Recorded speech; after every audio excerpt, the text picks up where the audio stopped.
여러분의 바쁜 일상과 스트레스 속에서도 가끔은 휴식을 취하는 것이 필요합니다. 이번 시간에는 삶의 방향을 잃었을 때 우리에게 지침이 되어줄 몇 가지 명언을 살펴보려 합니다. 삶에서 때로는 어려운 선택과 고난에 직면할 때가 있습니다. 그럴 때 우리는 명언을 통해 우리의 길을 밝히고 다시 진로를 찾을 수 있습니다. 함께 명언을 통해 삶의 방향을 찾아보도록 하겠습니다. 어떠한 어려움도 이겨낼 수 있는 힘이 내 안에 있다. 삶의 어려움에 직면했을 때 우리는 내면의 힘을 발견하고 이겨낼 수 있습니다. 윌리엄 제임스의 이 명언은 우리가 내면에 가지고 있는 강인함과 용기를 강조합니다. 목표를 향해 한 발자국씩 나아가면 언젠가는 도달할 수 있다. 삶의 방향을 잃었을 때 조금씩이라도 한 발자국씩 나아가면 언젠가는 목표에 도달할 수 있다는 희망을 줍니다. 세커스의 명언은 우리에게 목표를 향해 꾸준히 나아가는 중요성을 상기시켜 줍니다. 당신이 원하는 것을 찾는다면 당신은 그것을 찾을 것이다. 우리가 진정으로 원하는 것을 찾기 위해 노력한다면 우리는 반드시 그것을 찾을 수 있습니다. 윌리엄 셰익스피어의 명언은 우리에게 믿음과 집중력의 중요성을 상기시켜 줍니다. 어떤 일도 끝날 때까지 포기하지 않으면 그 일은 성공의 가능성을 갖는다.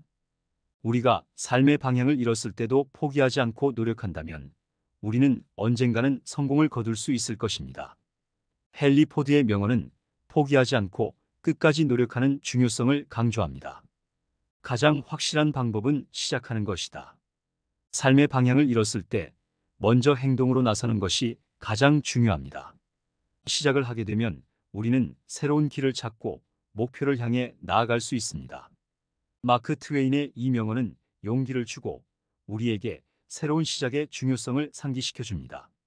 내가 생각하는 모습이 되라. 우리가 가장 먼저 해야 할 일은 내면의 목소리를 듣고 그에 따라 움직이는 것입니다.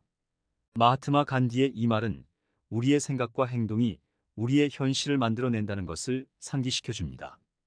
어떠한 문제도 굴하지 말고 어떤 이유로든 진실하게 대해라. 삶의 방향을 잃었을 때 우리는 때로는 현실을 직시하고 당당하게 대처해야 합니다.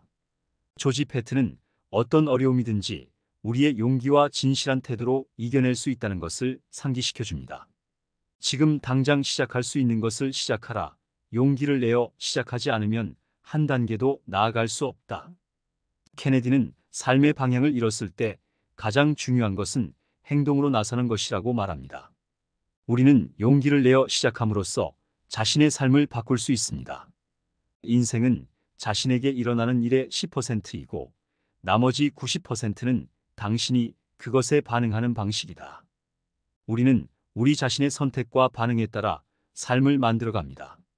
스윙도는 우리가 어떻게 상황에 대응하느냐에 따라 우리의 삶이 크게 영향을 받는다고 말합니다. 어떤 산을 올라가는데 다른 산의 끝을 바라보는 사람은 두 번째 산도 오르지 못한다. 삶의 방향을 잃었을 때 과거를 두고 후회하거나 미래에 대한 불안에 휩싸이지 말고 현재에 집중해야 합니다. 드웨인 존슨의 이 명언은 우리에게 현재의 순간을 즐기고 주어진 일에 최선을 다하는 중요성을 상기시켜 줍니다. 당신이 어디에 있든 당신의 행복은 그곳에 있다. 삶의 방향을 잃었을 때에는 자신이 현재 있는 곳에 집중하고 거기서부터 행복을 찾아야 합니다. 조지 폴커의 이 명언은 우리에게 내면의 평화와 만족을 중시하며 삶을 즐기는 법을 가르쳐 줍니다. 오늘의 명언들을 통해 삶의 방향을 잃었을 때 우리가 가져야 할 마음가짐에 대해 함께 고민해 보았습니다. 우리는 언제나 내면의 힘과 믿음을 가지고 있으며 그것을 통해 삶의 방향을 다시 찾을 수 있습니다. 함께 해주셔서 감사합니다.